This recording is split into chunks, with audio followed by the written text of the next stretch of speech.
یک بارگاه ما شما را خوش آمدید بگیم. شباچه مهربان بزرگ در زندگی دستی کمانه بینی، خدا کنه که خدا توی فرزندات بیم خدمت کنیم، سربلند باشین. مردمی تو خوش آمدن، اکه و باید زنده باش. میدان اکشاد زنده باشه، مبارک شما. چل تا اوکیز گرد آمیستن.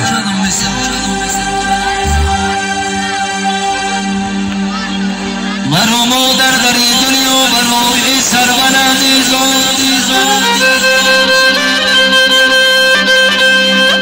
مرو مادر در این دنیا برای سربلندی سرم از سر رود اما سخن مردانم گوجمه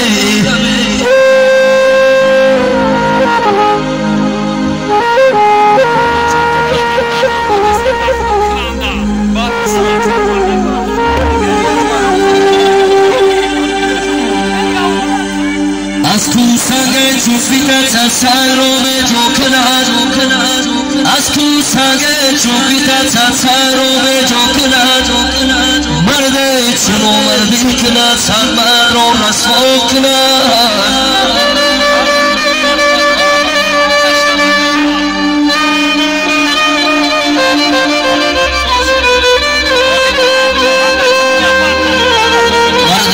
شنو مردی کنه سنباد رو رسوا کنه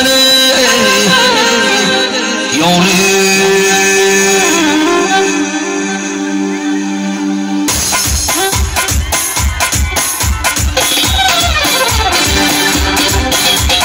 یه بار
জিনা বসে মোবারক বসে